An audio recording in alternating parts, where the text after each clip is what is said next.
Hi, good morning po sa ating lahat. Isang mapagpalang umaga po sa bawat isa at sa lahat na makakanood ng ating gawaing ito.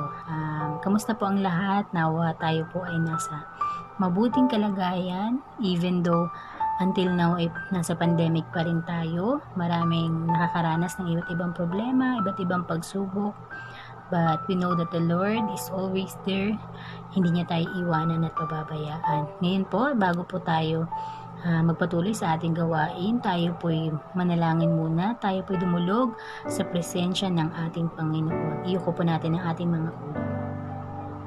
Yes, Father God, we thank you, Panginoon, sa araw na ito, Panginoon, na muli ipinagkaloob mo sa amin. Thank you, Lord, for this day, for another day that it given to us, na kami, Panginoon, muli makakapagpuri, makakapagpasalamat sa lahat ng kabutihan mo, Panginoon, sa buhay namin by virtual. Hindi man kami, Panginoon, nagkakasama-sama face to face, Lord, but salamat, Lord, sa mga kaparaanan, Lord, na kami patuloy na makakapagsamba sa inyo, Panginoon.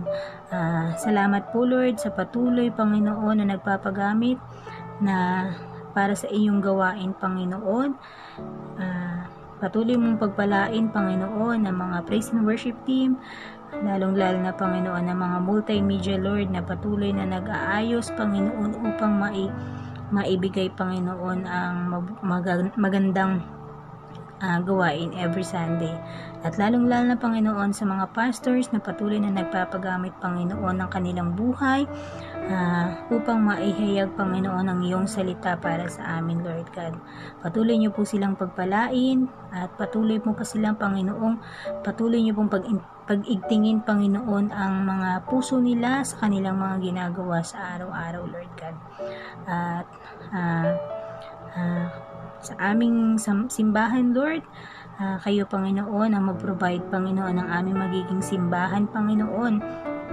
At gayon din po, Panginoon, ng mga pangangailangan, Panginoon, sa magiging simbahan namin, Lord.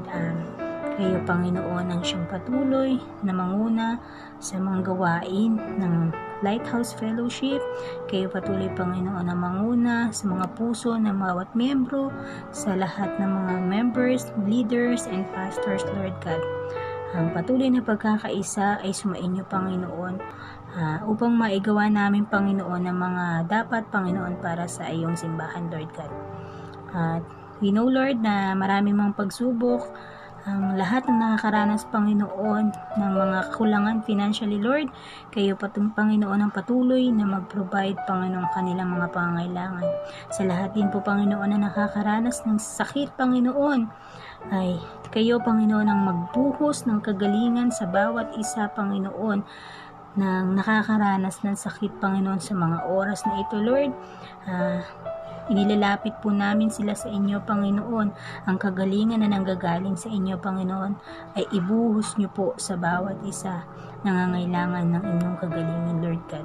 At anumang, Panginoon, ang mga pinagdaraanan ng bawat isa, anumang problema, Lord, alam ko, Panginoon, na nakikita mo at naririnig mo ang bawat isa. At kayo po, Panginoon, ang patuloy, Panginoon, na manguna sa bawat isa sa amin. Kayo, Panginoon, ang patuloy na sumama, anuman ang aming ginagawa, anuman ang aming gagawin, Lord. Kayo ang patuloy, Panginoon, na manguna sa buhay namin, Lord God. At we know, Lord, sa pandemic na ito, Lord, sa COVID na ito, Lord, ito ay nilusaw mo na in the mighty name of Jesus, oh God. Kami naniniwala na ang virus na ito, in your time, ito'y tinanggal mo na, Panginoon. At we know, Lord, na one day, in your perfect time, ay kami sama-samang mananalangin, sama-samang magpupuri, patuloy na magpupuri ng sama-sama at nang wala ng sakit, Panginoon. At salamat, Panginoon, patuloy ka naming pinasasalamatan, patuloy ka naming pinupuri sa lahat ng kabutihan mo, even though sa mga problema na dumaraan sa bawat isa. Salamat, Lord God, sa kabutihan mo. Salamat, Lord God, sa mga ginagawa mo, Panginoon, sa buhay namin. Ikaw, Panginoon, ang maitaas sa gawain ito at sa lahat ng aming ginagawa, Lord God. In the mighty name of Jesus, Amen.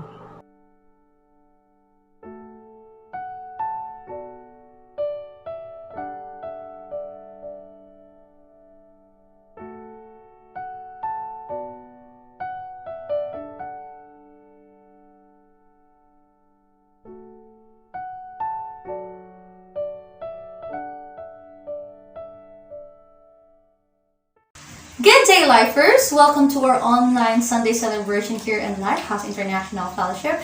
I encourage everyone to stand up and open up your minds, bodies, and souls as we welcome the presence of God. And today, we will celebrate and glorify, praise, and worship our Almighty God and Savior and His greatness in our lives. Hallelujah!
Yun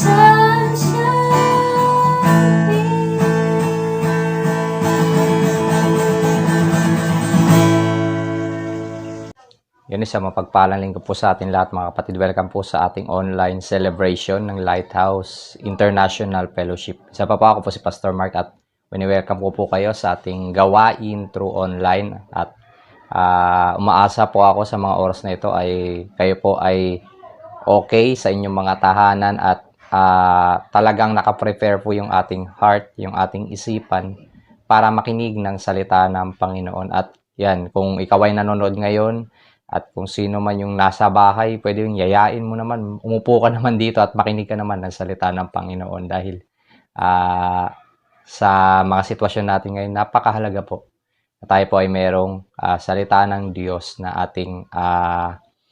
ating isinasa pamuhay, nagiging direksyon ng ating pamumuhay. So, I hope excited po kayo sa mga oras na ito.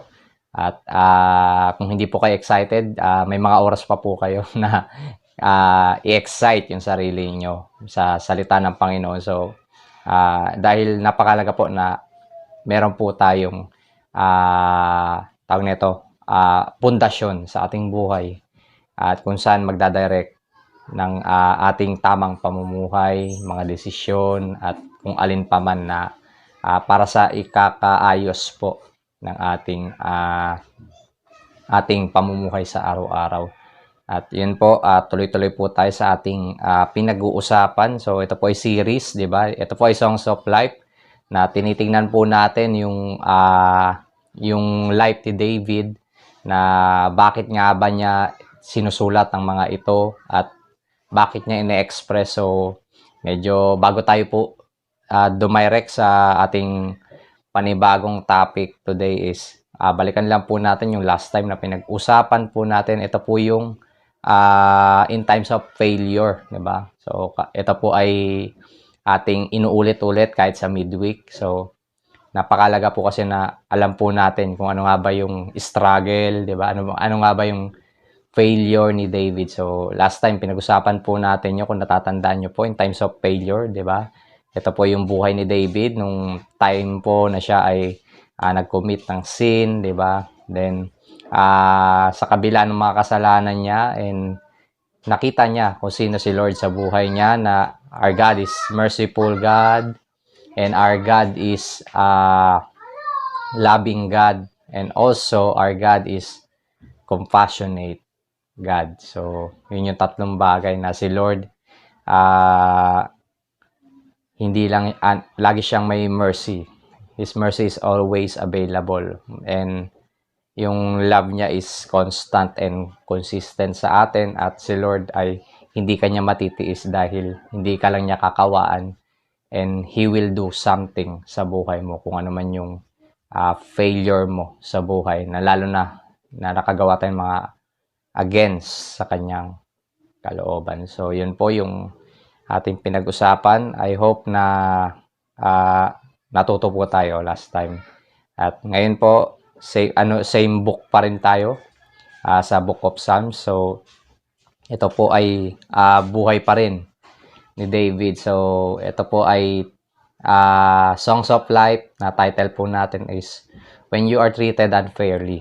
Yan, very interesting and exciting po itong pag-uusapan po natin. So, kung may Bible po kayo, pwede nyo po ako samahan sa Book of Psalms chapter 7, verse 1 hanggang 7. So, sige po, basahin po natin. Sabi dito, Psalms chapter 7, verse 1, O Lord my God, I take refuge in you. Save and deliver me from all who pursue me. Verse 2, Or they will tear me like a lion and rip me to pieces with no one to rescue me.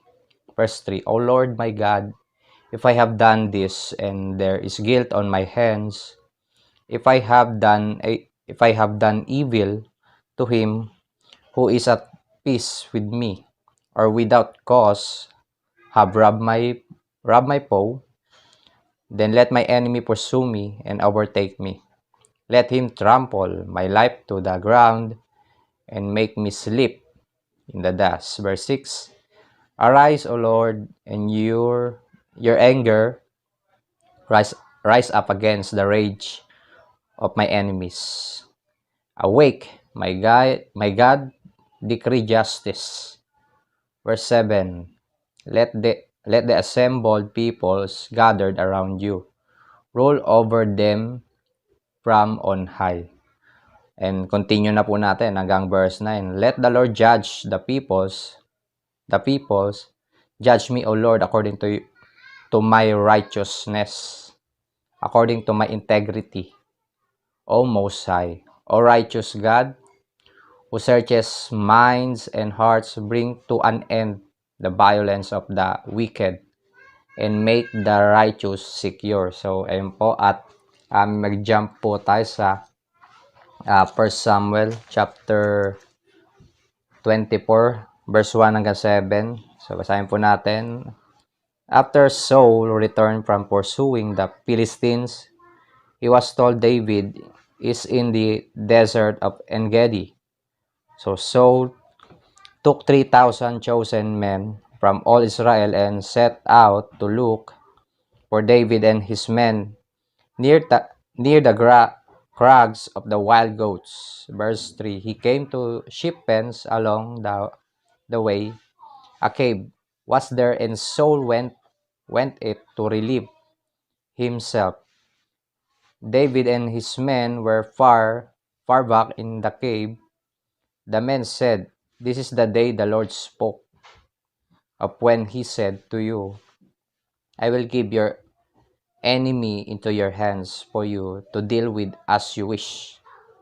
Then David crept up unnoticed and cut off a corner of Saul's robe.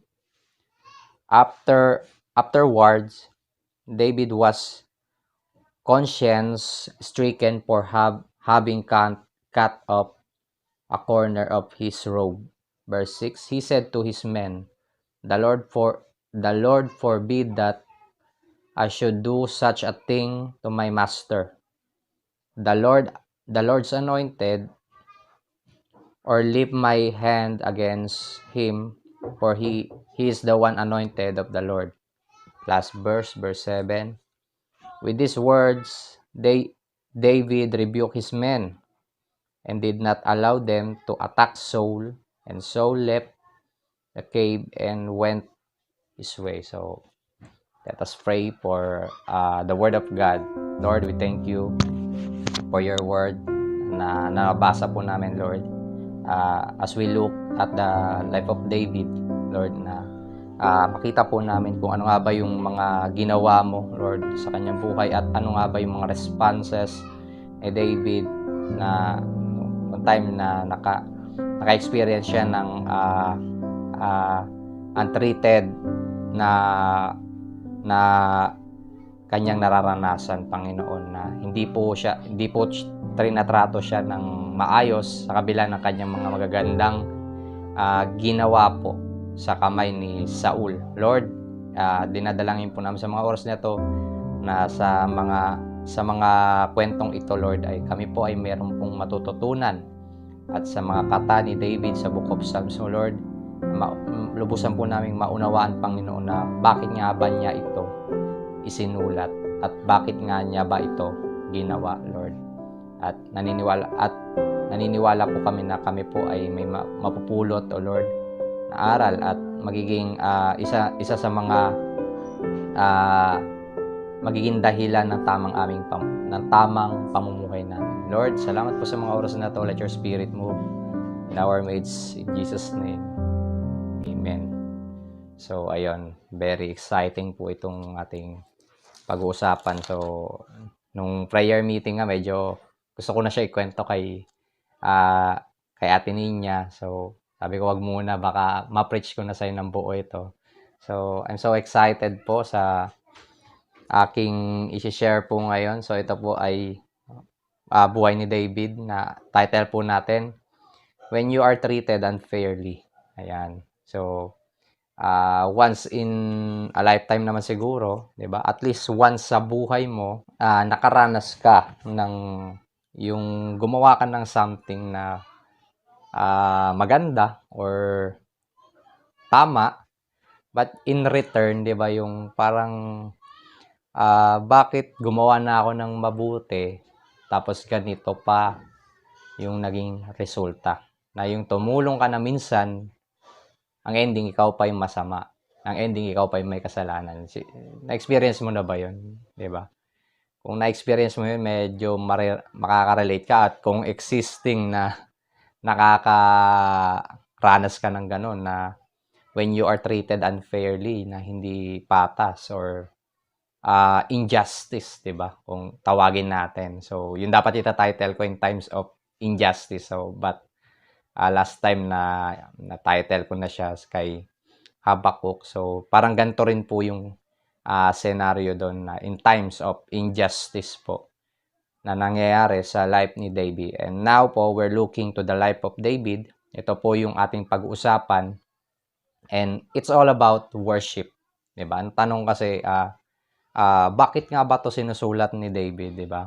At tayong mga Christian, bakit nga ba tayo nagwo-worship sa Panginoon? 'Di ba? Ano nga, kasi part po 'yun ng ating pag-usapan, hindi lang yung ating struggle. And then at the same time, ito yung magandang tanong ko sa iyo, na magwo-worship ka pa rin ba sa Lord kapag nakakaranas ka ng mga you are treated unfairly? Magwo-worship ka pa rin ba sa Panginoon kapag hindi maganda yung sitwasyon? Magwo-worship ka pa rin ba sa Panginoon kapag may pagsubok? Magwo-worship ka pa rin ba sa Lord kapag ikaw ay walang pera? Magwo-worship ka pa rin ba sa Lord kung ikaw ay tinamaan ng COVID? Diba? Yan yung mga tanong, diba? I hope, wag naman po sana na tayo ay nakaka-experience, dahil hindi hindi rin naman maganda yon sa pakiramdam. But kasi darating at yun po yung reality ng buhay, na darating po sa time na nakakaranas po tayo ng mga tinatawag po natin na hindi po tayo komportable. Diba? Uncomfortable matters. So, yun po yung tanong. Makakapag-worship ka pa rin ba sa time na ikaw ay hindi nakakaranas ng maganda or hindi patas? So, and ang tanong ko what is worship?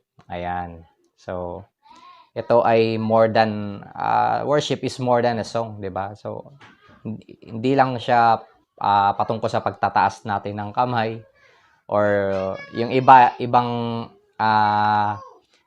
sekta or ibang paniniwala, the way nilang i-express yung kanilang worship, dapat ganito yung damit natin. Dapat formal, 'di ba? Non-formal or non-formal. Mahalaga po yung part pa din na tayo ay nagwo-worship sa ating puso, 'di ba? Kaya kung kung alam nyo po yung kantang Heart of Worship, so may story po yan bago po nasulat yung kanta. Nabasa ko po ito sa libro ni Rick Warren, na merong isang pastor sa church na yun nga, nabang nag-worship, kasi yung mga congregation is nasanay sila mag-worship through with instrument, di ba? Ang tanong ko sa'yo, mag-worship ka pa rin ba sa Lord kung walang gitara, walang mic, 'di ba? Yung as in a cappella, 'yan. So kasi si Lord hindi naman siya tumitingin sa galing ng sa ganda ng melody na meron tayo, which is good po kung meron. But kahit gaano yung kaganda, si Lord is tumitingin siya doon sa heart, kung paano nga ba tayo nag-worship. So, it's simple po lang. Na ang worship po, ito po ay, it's an expression of your heart. Diba? Kung ganun si David, nag-worship siya sa Lord based doon sa kanyang nararamdaman, nararanasan. So, sana ang worship sa atin, hindi lang siya routine na pag Sunday yan, kailangan nasa church tayo, kailangan kumanta tayo, even midweek, kailangan, ganun lang yung perception natin, ganun lang yung tingin natin. pag-worship. But worship, wherever you are, dapat yung heart natin is nag-worship po sa Lord. And in any occasion, in any seasons of our lives, kailangan po nagwo-worship po tayo sa Panginoon. So, ito po yun. Hindi po siya routine na ginagawa bagkos dapat din na hindi lang sa pag-worship natin, kilala rin po natin kung sino yung wino-worship natin. Diba? Yung nag-worship ka tapos kumakagat ka ng kuko, yung parang ano lang, tulalay ka, yung parang hindi ka naka-focus or di ka nakasentro, which is good naman po yung tataas tayo ng kamay. So, kung di natin mapigilan talaga na yun po yung wala pong masama doon. But ang tanong, ito bang yung sitwasyon ba, sa sitwasyon ba na nahihirapan ka, still nag-worship ka pa rin ba sa Lord? Yun po yung tanong na may iwan po sa atin at sasagutin po natin. So ito po yun sa Psalms chapter 7, ito po yung nag-lead kay David sa panahon na siya ay nakakaranas ng injustice or he was treated unfairly. So worship is not about sa practice, 'di ba? Sa practice natin or paniniwala na kaya dapat ganito, magsuot tayo ng ganyan, 'di ba? Nabanggit ko kanina, and dapat mahaba rin po yung buhok natin. So hindi po 'yon yung tinitingnan lang Lord. Pero mas maganda rin po kung maayos din po tayo na maayos din po yung ating pananamit sa pag-worship ng Panginoon. But worship, hindi po yan extreme and hindi lang po yan habitual na kailangan ganito ka, kailangan yung tawag na ito hindi unity yung tawag, parang uniformity lang, 'di ba? So hindi po ganun yung totoong worship, 'di ba? So dito, ang tanong ko lang dito sa inyo, isa pang question ko sino dito yung mahilig ka sa music? Para maintindihan natin yung worship, 'di ba? Medyo elaborate po natin. Or yung nakapag-compose ka na ng kanta, 'di ba? Yung dahil parang medyo namomotivate ka sa isang tao or sa isang artist na magaling, 'di ba? Ako personally, nakapag-compose na rin ako ng mga kanta, but nakalimutan ko rin yung kinompose ko na yun. Kasi during that time, na-inspire talaga ako sa mga writer, mga song artist talaga. Na paano ba nila nagagawa yun? Paano ba nila nasusulat yun? So, yun nga po, sa pagsusulat ng kanta, hindi lang po yan trip-trip lang. Yung iba, sa sobrang artist, although trip-trip lang, but yun po yung expression nila. But most of the song po na co-compose po, meron pong story po yan. Then yung halimbawa po si Pusong Bato, 'di ba? Siguro pamilyar naman po kayo sa kantang Pusong Bato. Yung kanta na po 'yan, may story po doon. Yun po ay kinata dahil na-experience niya yung siya po ay yung kanya pong kinakasama ay nangaliwa. Ganun po. Then, yung vocalist, ang kinikwento niya ay yung drummer niya, yun nga nagkatuluyan. So, that's why kung kinakanta po natin yan, di ba? At naririnig po natin, parang ang ganda kantahin, no? Pero, napaka-painful po pala ng story nung kanta na yan. So, ganun din po sa ating pag-uusapan ngayon. Bakit nga ba sinusulat ni David to, 'di ba? Hindi mo lang siya titingnan as music tawag nito, director or ang makikita rin natin kay David, he is a worshipper sa mga struggle niya sa buhay. So, yun po yung titingnan natin.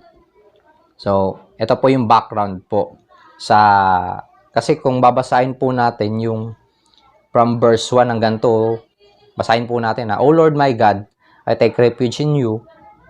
Save and deliver me from all who pursue me, or they will tear me like a lion and rip me to pieces with no one rescue me. Kung babasahin po natin yan, bakit pa sinusulat yan? Parang hindi mo siya maiintindihan eh. 'Di ba? Ano ba yung pinagsasabi dito ni David? So, hindi mo siya maintindihan, but ang background po kasi niya nung sinusulat ni David itong Psalms chapter 7, the background po is yung basahin po natin sa 1 Samuel chapter 1, ay chapter 24 verse 1 hanggang 2. Ayan, after Saul returned from pursuing the Philistines, he was told David is in the desert of En-gedi. So Saul took 3,000 chosen men from all Israel and set out to look for David and his men near the crags of the wild goats. So yun po yung neto, yung issue po niyan or yung pinagdadaanan po ni David is ito po, pamilyar po tayo sa kwento ni David and Goliath. So yung Philistine po na tinalo ni David, 'di ba? Using yung kanyang tirador, 'di ba? Ano pong tawag doon? Yung kanyang sling, 'di ba? So ito po, si David po ay kinainggitan ni King Saul na nung kanyang talunin itong parang salot ng kanilang bansa na talagang, 'di ba? Yung every time na magigising ka na talagang yung nandoon ka sa takot talaga. So, alam mo yun, yung imbis na pasalamatan ka ng buong bansa mo and now ngayon parang naging public enemy ka. Diba? So, yun dito yung experience mo na minsan yung may na-achieve ka pero imbis na maging masaya sa yung tao na nasa paligid mo, 'di ba? Inaaway ka pa, sinisiraan ka pa. 'Di ba? Or ikaw yung naninira. Sana hindi naman, 'di ba? Yung may mga ganung scenario sa buhay natin na yung meron ka na-achieve, 'di ba? May maganda kang ginawa na nagiging successful ka sa buhay mo, but may tao na parang hindi natutuwa kapag nagiging successful tayo sa isang bagay or lumalago tayo, 'di ba? Hindi sila nasisiyahan, 'di ba? So, yung iba naiinggit sa iyo. So, ganoon din po yung nangyari dito kay David and kay King Saul. Na imbis na syempre siya yung king eh. Siya yung ine-expect na makakadipit doon sa salot ng kanilang bansa na si Goliath. But yun nga, yung si David na ito, nakakatawa kay David eh. And during that time, si David ay wala naman siyang kaplan-plan na labanan ito. Magatid lang nga ito ng ng tawag nito, merienda para sa kanyang kapatid. But dahil yun nga na siya ay pinili ng Panginoon para i-reveal yung kapangyarihan ng Lord sa kanyang buhay. So, itong sinasabi na may gatas pa sa labi na si David ay siya po yung nakagawa ng bagay na kung sa tingin ng tao na hindi niya kaya. Kaya kung ikaw minsan, parang tingin sa'yo ng tao ay yan, hanggang dyan na lang yan, hanggang na lang yan, wala yung magagawa, wala nang patutunguhan yung buhay niyan. May mga ganun tao sa surroundings natin na medyo masasakit magsalita. But once na si Lord pinili ka at iparanas niya sa'yo yung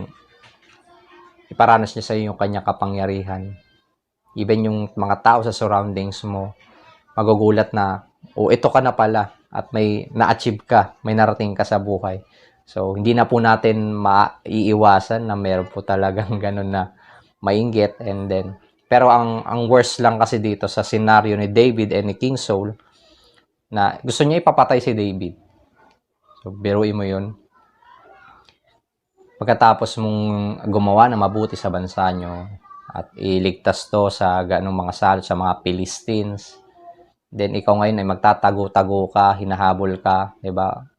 Hindi lang once kasi hinabol dito si David na para patayin. So I think is 6 years beyond siya nagtatago kay King Saul kasi siya nga ay papatayin. So for how many times na hinahabol siya ni King Saul, and yun nga ay, parang bakit ako hinahabol ng taong na to, 'di ba? Yung question is ano ba yung ginawa ko, 'di ba? He was wrongfully accused, 'di ba? Nakakalungkot ba doon? He was alienated from his family. Biruin mo yun, yung dahil lang hinahabol ka, papatayin ka, nalayo ka rin sa pamilya mo. So, ganun po yung struggle dito ni David. Yung tumulong ka na, ikaw pa yung napasama. 'Di ba? Siyempre, ikaw ano, 'di ba? Tawag netong initial reaction mo. 'Di ba? Parang gusto mo siya ipag-pray sa Lord na, Lord, kunin mo na tong taong to, napakasalbahe nito. 'Di ba? Parang Lord, hindi po maganda yung nangyayari sa akin. Lord, unfair to, 'di ba? Sino dito na pag-pray mo na kay Lord yung may sitwasyon sa buhay na nasabi mo sa kanya, Lord, unfair to. 'Di ba? Lord, hindi ko deserve to, 'di ba?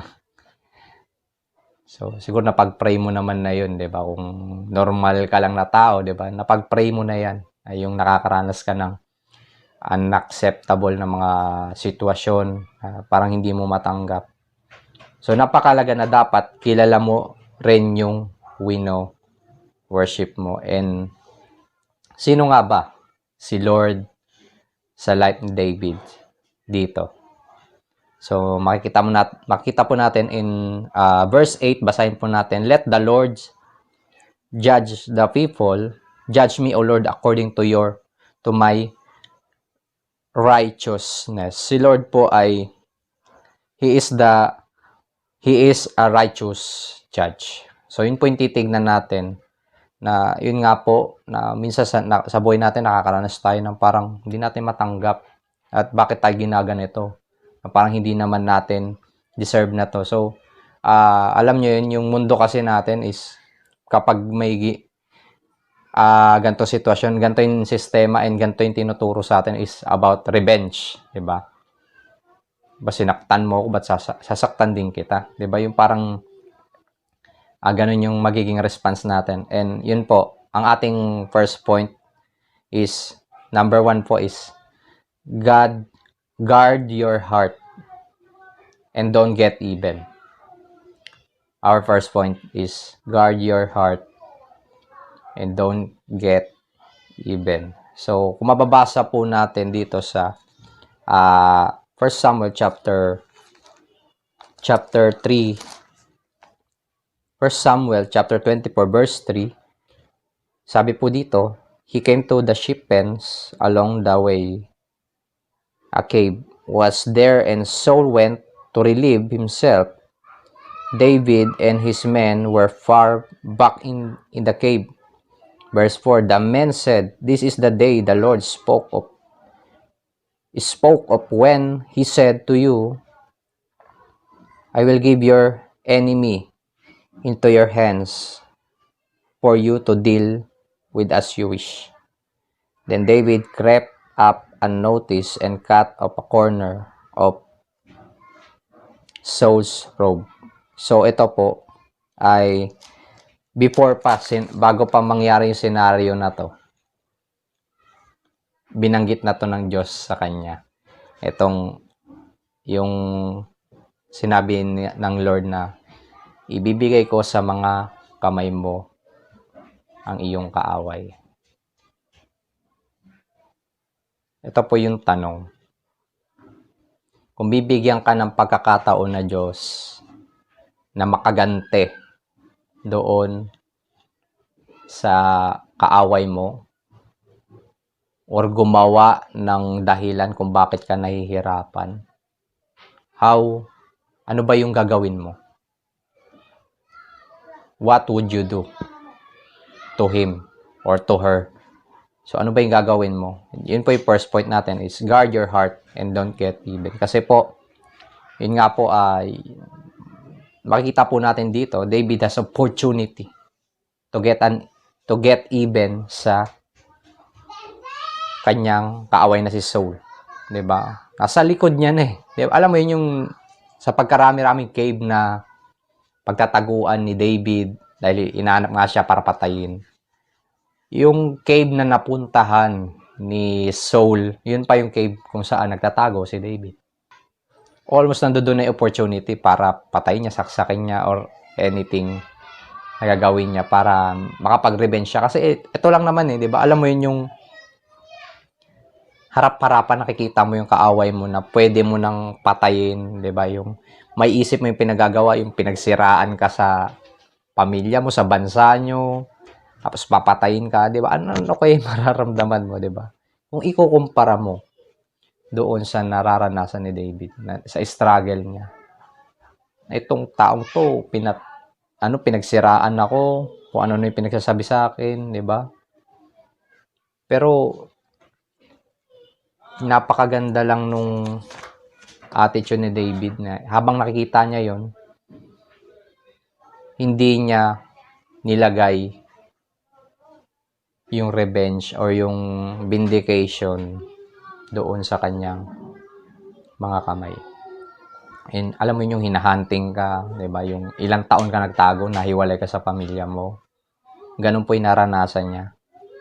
So, ito po yung napakaganda kay David na naisip niya na, sabi niya, don't commit a sin to make things right. Diba? So, ito po yung dapat din natin isipin. Don't commit a sin to make things right. Kasi kung ikaw naman yung namali, diba? Paano kung ikaw naman siguro yung gumawa ng kasalanan? Diba? Actually, lahat tayo nagkasala. At everyday may tendency na magkasala. At everyday baka nasasanay na sa kasalanan. Diba?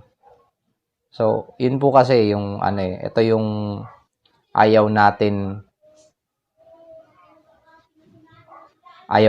na gawin, pero ito yung tinuturo ng mundo. The word always teach us to fight back.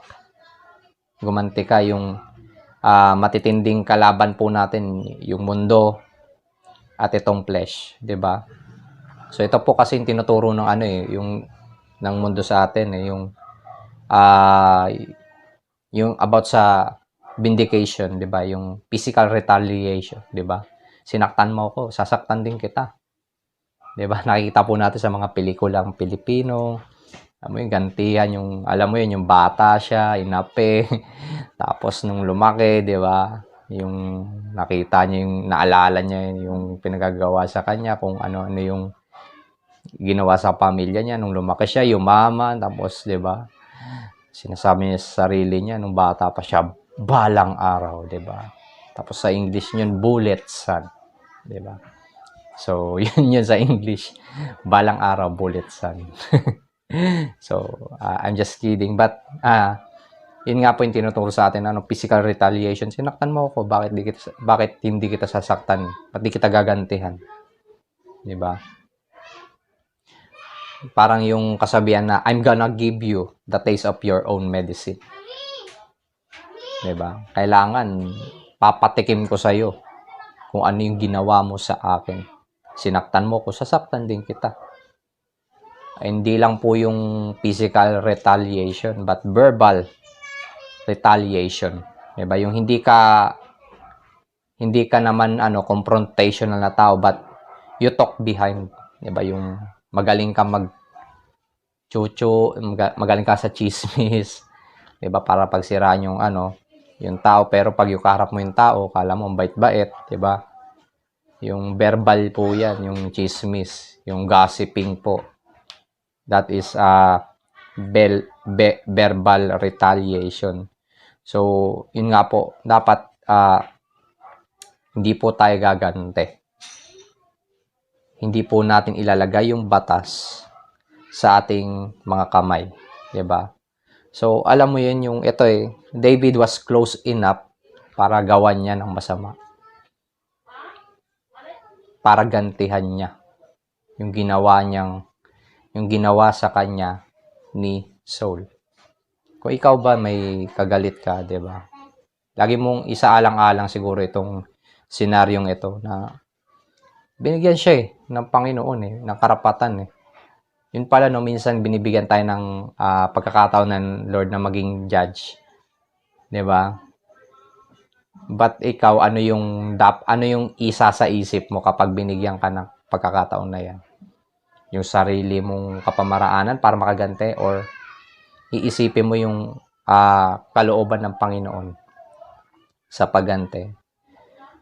So, dito, David was close enough para makaganti. He was opportunity to kill. Ito si Saul.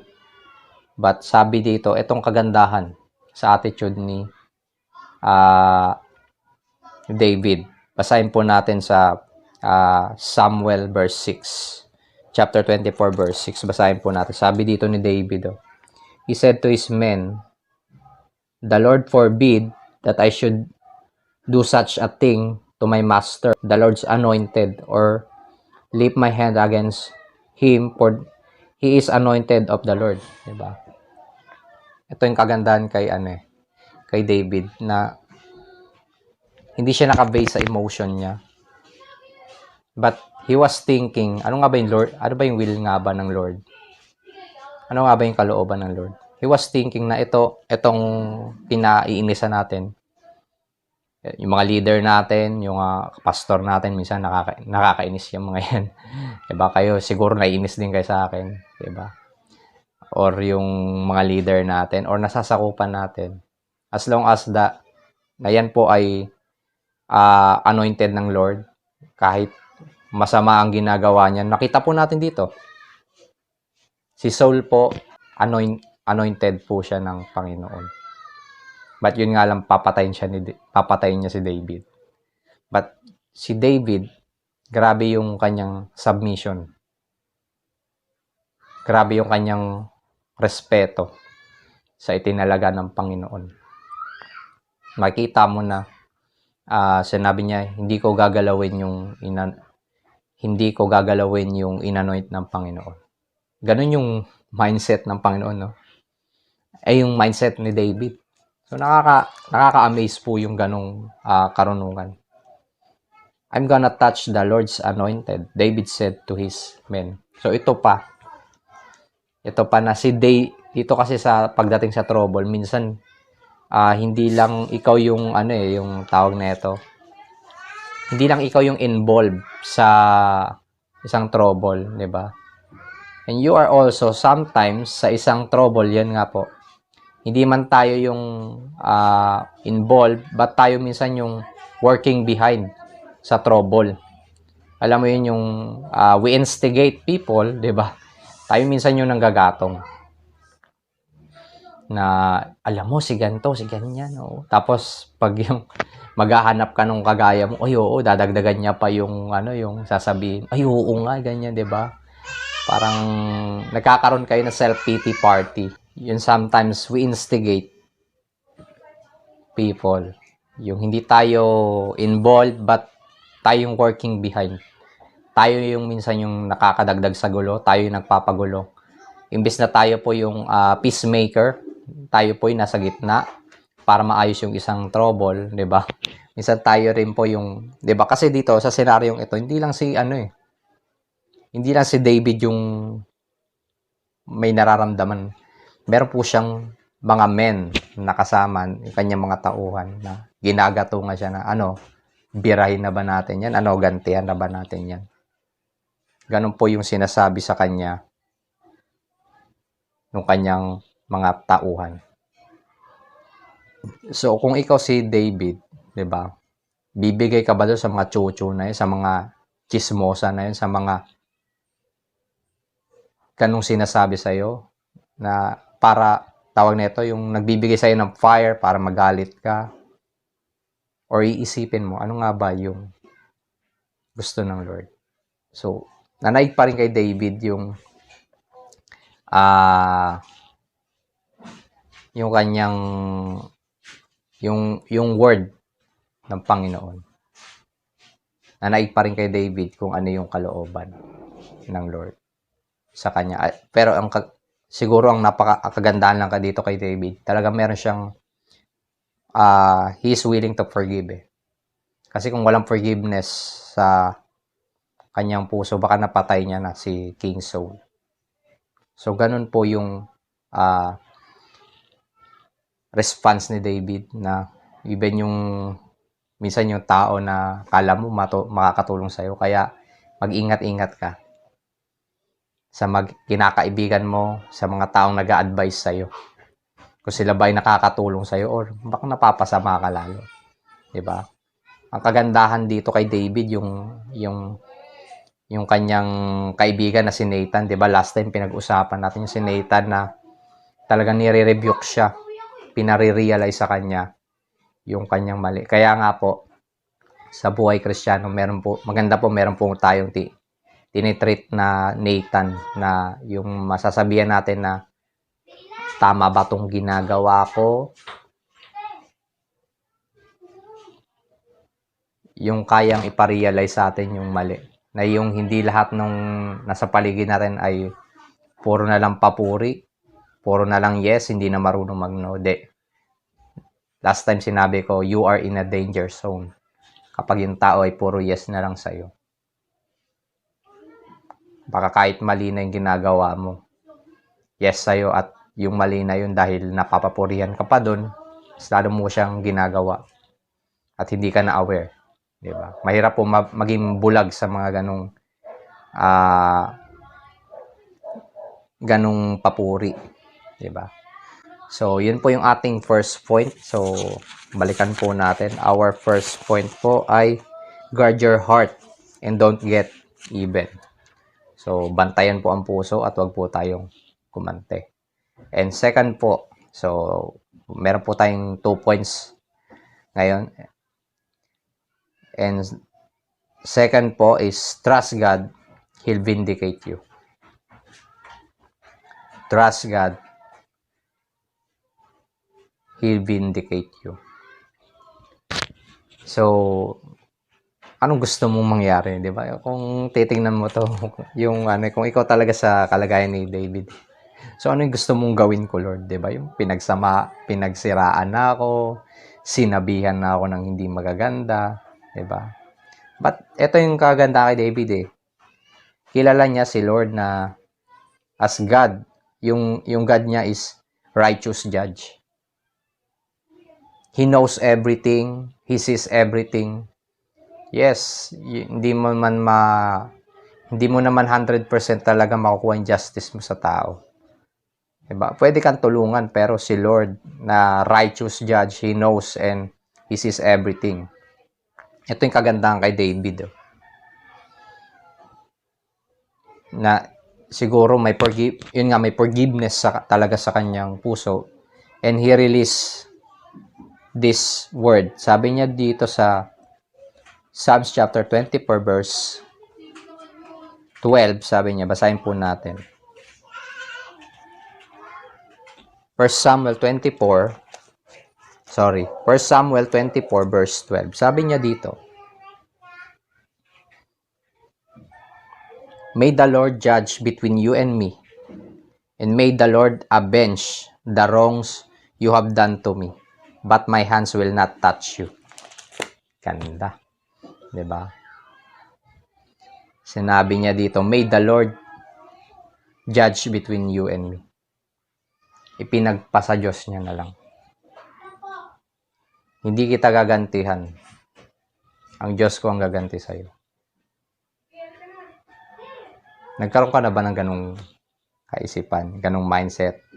Gusto mo lang talaga lagi, kapag kinol ka ng flesh mo, or nag-instigate sa'yo yung mga tao sa surroundings mo, mag-o-obey ka na lang doon.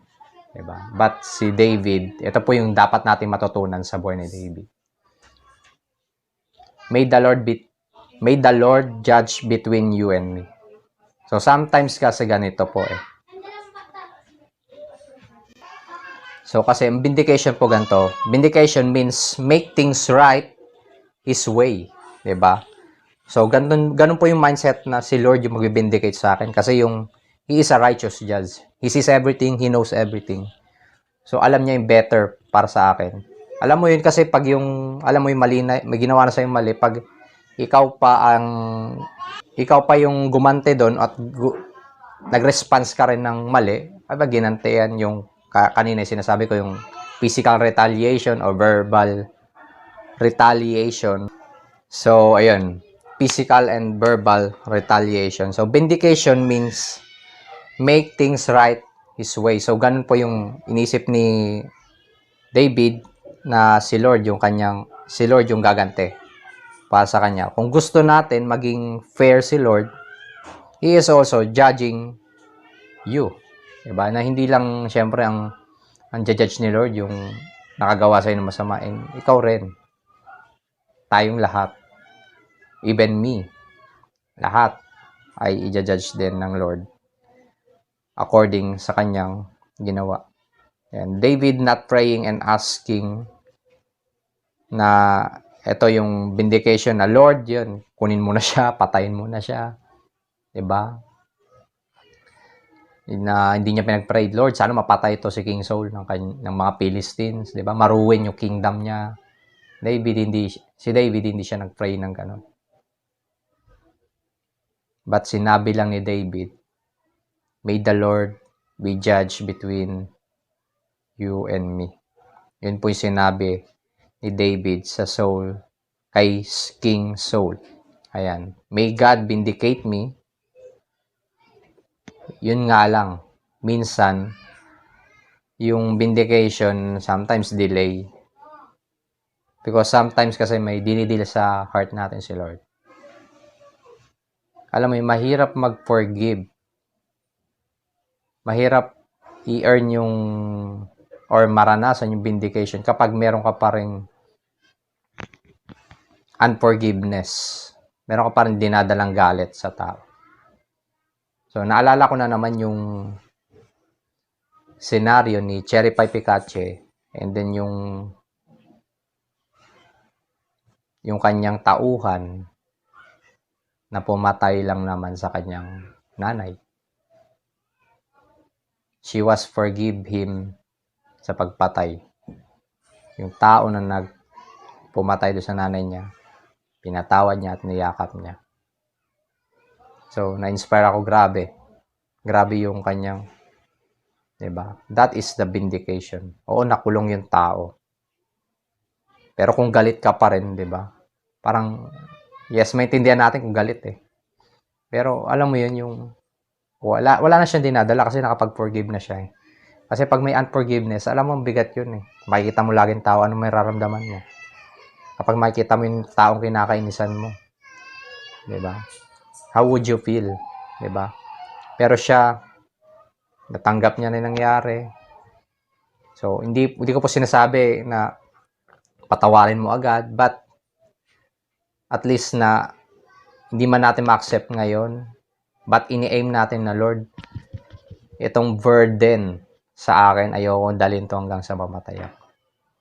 Cherry Pie Picache did yung forgiveness and nakuha niya yung vindication ng Panginoon. So, na-inspire po ako doon sa, sabi ko, wow. Kahit ako nga, even yung sinasabi ko, even itong sinasabi ko sa inyo, tinatanong ko sa sarili ko, paano kung sa akin mangyari yun, no? Kaya ko rin kaya yan, di ba? At naniniwala po ako na sa tulong ng Lord sa atin, sa tulong ng Holy Spirit, na maglilid sa atin kung ano nga ba yung kalooban ng Panginoon na dapat natin ginagawa at nagpa-function sa buhay natin. Makakapag-forgive tayo sa mga tao na sa tingin natin na dapat, ihabla na sa kulungan yan, dapat patayin na. Yung tinitignan natin. So, ayun, napakalaga po yung nagtitiwala tayo sa Panginoon. Trust God, He will vindicate you in His way and in His time. So, yun nga po, may isa rin pa akong kwento na yun nga yung mag-asawa. Yesterday siguro, sinabi sa akin nung taong may lumapit sa amin na isang babae kasi magkaaway sila asawa. Yun, kunento niya na ginanto daw siya ng asawa niya, sinakal siya ng hose na halos hindi na siya makahinga. Sugat-sugat, may dala nga siyang bag eh. Sa bag na yun, meron siyang itak. Then, pag nakita ko talaga tong taong na to, nagkikwento siya sa amin. Kasi yung tao na yung kilala namin, asawa niya. Sabi niya, pag nakita ko, papatayin ko talaga, tatagayin ko yun. Then, yun nga, nag-advise na lang kami ng ay huwag mong gagawin yan, te.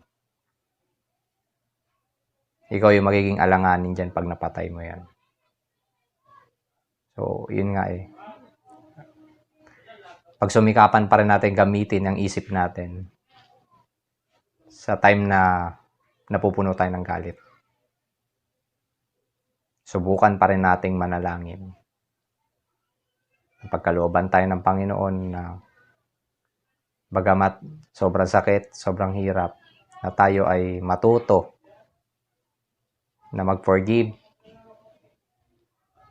na tayo ay mag-isip. Dahil pag si Lord yung kinukonsidera natin na He is omnipresent, He sees everything, He is omniscient, He knows everything. Wala ka dapat ipag-worry. Wala ka dapat ipag-alala. God will fight for us. Diba? Exodus chapter 12 verse 12. Diba? God will fight for you. You have to be silent. Isa kailangan mo lang maging silent din. Diba? So, yun. I hope may napulot po tayong aral sa kwento ni David. Kahit siya po ay nakakaranas ng pagtatrato na hindi fair, 'di ba? Na sinasabi niya unfair to, 'di ba? Pagamat sinasabi mo 'yun, nararanasan mo 'yun, and ang assurance ko sa iyo, God will fight for you. Ang kailangan mo lang gawin, magtiwala sa Kanya. At huwag kang yun po yung una natin ay, bantayan po natin yung ating puso. Guard your heart and don't get even. And second po, trust God. He will vindicate you. So, tandaan po natin yun, na hindi po tayo pababayaan ng Panginoon, na lagi tayo paglalaban ng Panginoon. At i-aim po natin na tayo po ay ayusin ng Panginoon. That's why David wrote this Psalms chapter 7 dahil na-experience niya yung treatment sa kanya ng kaaway niya nung time na siya ipapatayin.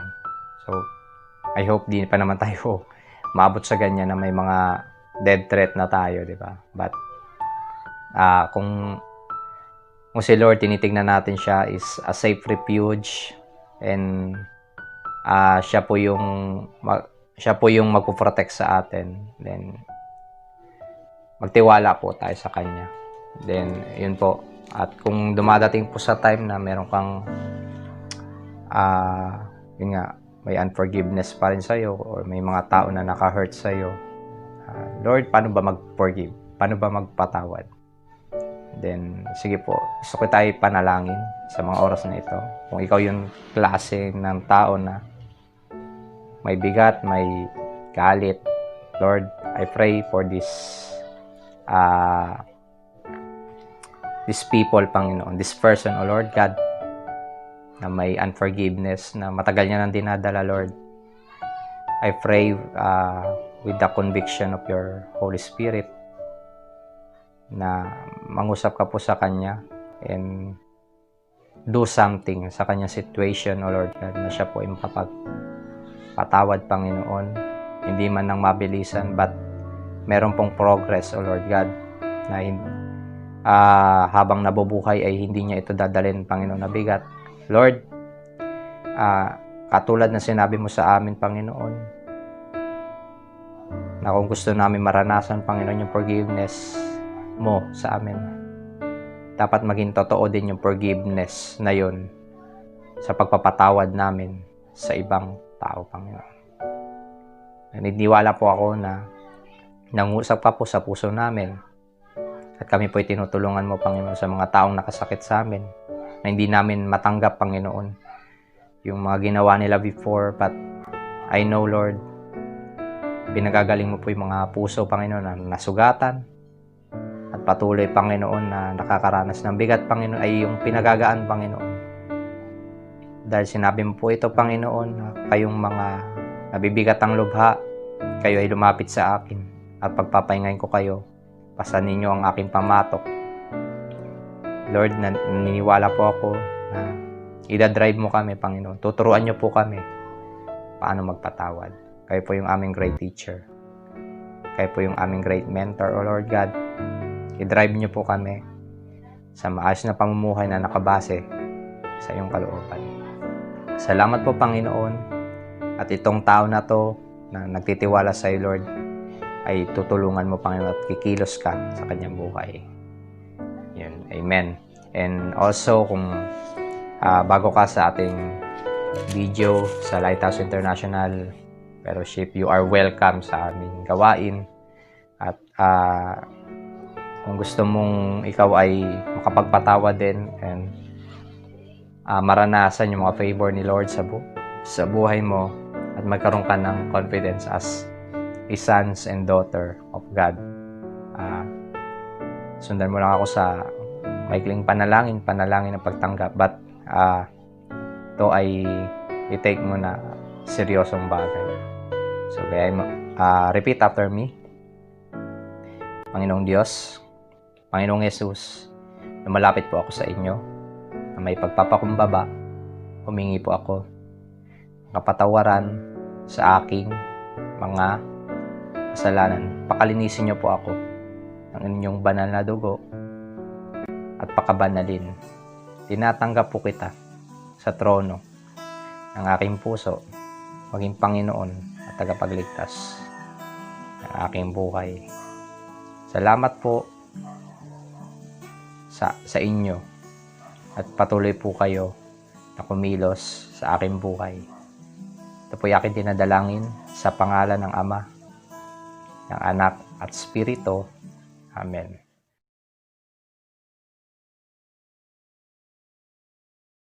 When the music fades and all is stripped away, and I simply come, longing just to bring something that's of love that will bless your heart.